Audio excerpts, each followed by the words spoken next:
السلام علیکم کلاس، امید ہے کہ آپ سب خیریت سے ہوں گے۔ یہ آپ کی اسلامیات کی کتاب ہے جس کا نام ہے دین کی باتیں، صفحہ نمبر 3۔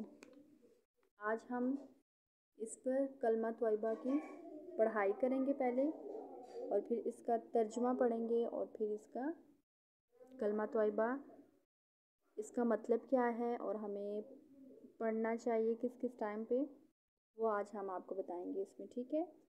تو پہلے آپ نے اس کی عربی پڑھنی ہے پہلے کلمے کی، وہ کیا ہے؟ لا الہ الا اللہ محمد الرسول اللہ، ٹھیک ہے؟ جیسے کہ نرسری کلاس میں آپ نے سیکھا ہوا ہے یہ، اور اس کا ترجمہ کیا ہے؟ ترجمہ ہے اللہ تعالیٰ کے سوا کوئی عبادت کے لائق نہیں، محمد صلی اللہ علیہ وسلم اللہ کے رسول ہیں۔ اچھا، ابھی پہلا کلمہ طیبہ کیوں کہتے ہیں وہ ہمیں ابھی آگے پتہ چلے گا اس میں، ٹھیک ہے؟ اس پیراگراف میں جو نیچے لکھا ہوا ہے، اور وہ پیراگراف کیا ہے؟ آئیے پڑھتے ہیں۔ پہلے کلمے کو کلمہ طیبہ کہتے ہیں۔ کلمہ طیبہ کے معنی ہیں پاک بات۔ کیا ہے کلمہ طیبہ کا کیا مطلب ہے؟ معنی کیا ہے اس کے؟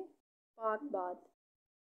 کلمہ صرف زبان سے پڑھ کر ہی کوئی مسلمان نہیں ہو جاتا، بلکہ دل سے یقین رکھنا بھی ضروری ہے کہ اللہ تعالیٰ ایک ہے اور حضرت محمد صلی اللہ علیہ وسلم اللہ تعالیٰ کے رسول ہیں، ٹھیک ہے؟ اس میں ہمیں یہ بتایا جا رہا ہے سب سے پہلے کہ کلمہ طیبہ کو کلمہ طیبہ کیوں کہتے ہیں، اس کا مطلب کیا ہے، اور اس کا مطلب کیا ہے آپ کو پتہ ہے، جیسے کہ پاک بات۔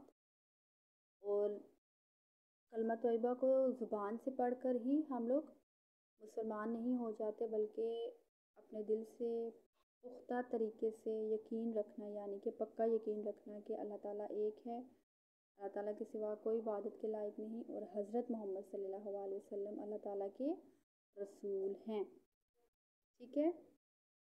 پھر سوال ہمیں دیا گیا ہے، رسول کسے کہتے ہیں؟ رسول کسے کہتے ہیں، وہ ہمارے پاس جواب کیا ہے؟ اللہ تعالیٰ کے پیغام کو آسمانی کتاب کی صورت میں لوگوں تک پہنچانے والے کو رسول کہتے ہیں۔ جیسے کہ آپ کو پتہ ہے اللہ تعالیٰ نے اپنے بندوں کو ہدایت پہنچانے کے لیے نبی اپنے بندے بھیجے، اور ان بندوں پر اللہ تعالیٰ نے اپنی خاص کتابیں نازل فرمائی ہیں، اور ان کتابوں کو پیغامات جو کہ اللہ تعالیٰ نے ان کتابوں میں جو بھی پیغامات لکھے ہیں یا بتائے ہیں، ان پیغامات کو اپنے خاص بندوں کے ذریعے لوگوں تک پہنچانے والے کو، اللہ تعالیٰ کے پیغام کو لوگوں تک پہنچانے والے کو کیا کہتے ہیں؟ رسول کہتے ہیں، ٹھیک ہے؟ آپ نے یہ سوال بھی یاد کرنا ہے اور کلمہ طیبہ کا ترجمہ بھی یاد کرنا ہے، ٹھیک ہے؟ پھر نکات پر، جو کہ تیسرا سوال ہے اس میں، نکات پر ٹریس کریں اور رنگ بھریے۔ آپ نے کلمہ طیبہ کا یہ جو ٹریسنگ ہے، آپ نے اس پہ ٹریسنگ کرنی ہے پیاری پیاری، اور اس پہ کلر کرنا ہے، ٹھیک ہے؟ بہت زیادہ خیال رکھیے گا۔ اللہ حافظ۔